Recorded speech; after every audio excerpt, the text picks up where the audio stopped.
And I think part of this that was really interesting to me is the way you found the college campus market.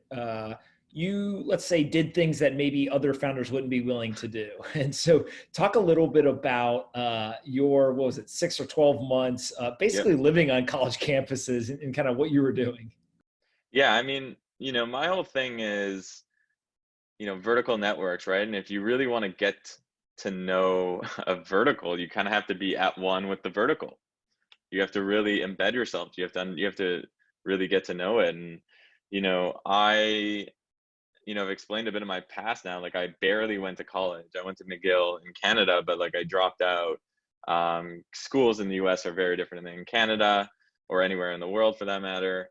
Um, and we hired, an ex, one of the founding team members of Yik Yak, which was another popular social network back in the day.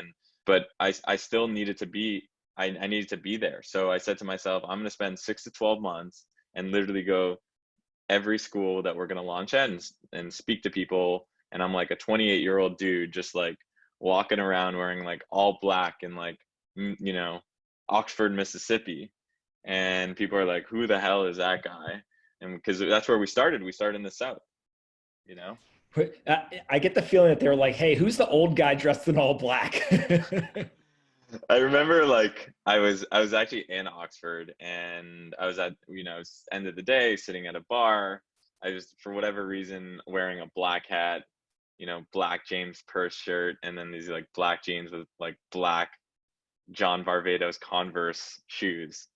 And I'm in this like bar and like I was just on my phone and I look up and I just see like everyone is like it's like 80 mostly guys wearing like polos, stretch up socks, like, didn't fit in and like people were looking at me. But like,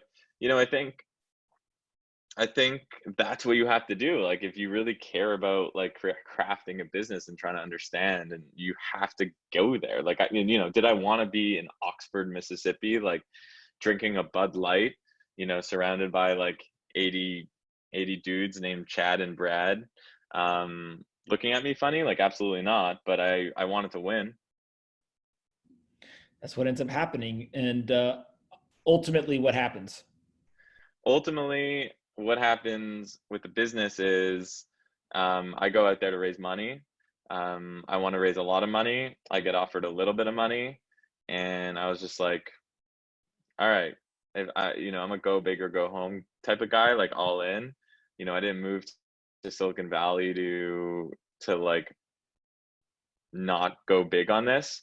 And so I just reached out to 15 potential acquirers and got a few offers, got the best one, and we sold to WeWork to basically power their social networking experience pre-IPO, and I joined as a head of product strategy there.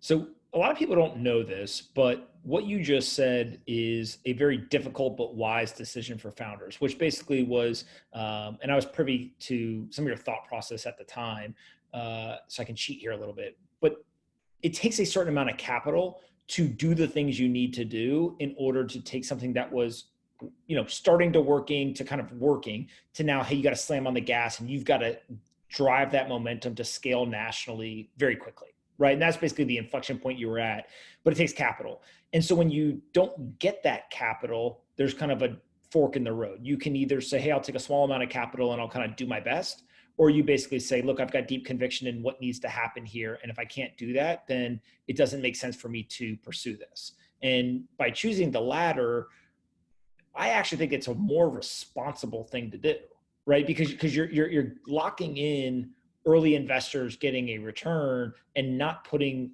a new investor's capital at risk with a plan that you're not necessarily convinced will work to some degree. Yeah, I was like, that's exactly how I felt. I was like, hey, like if I raise an extra $3 million, I'm not sure that the market, I had to ask myself, do I think the market is going to be better in 12 months or worse than 12 months or the same? And I was like, it's probably going to be the same, like the venture environment. And when you're a social app company, you need venture capital to survive and to grow, right? We talked about it in the beginning, you need to grow, grow, grow. So I was just like, you know what, if I can get a return for my investors, um, and my team, you know, everyone on my team pretty much bought houses from the outcome of it. You know, that makes me feel really good. So I think that it's something that you know, one thing founders should do is really like understand who should, like, from day one, like, make, okay, you're starting a company, who are the 7 companies that are going to buy your company, and who are the 3 people that you need to know at that company. You know, call it the law of 21. How do you get those 21 people and know them from day one you start the company, so that, you know, for us, like, selling the company was just it was just some text, right? It was like, hey, like, we're selling, hey, you know, head of product at XYZ company, we are selling the company. Do you want to make an offer? Versus like trying to scramble for like an intro, and it's like, you know, they don't know who you are and you don't have that trust. And I see that's where I see a lot of founders kind of struggle.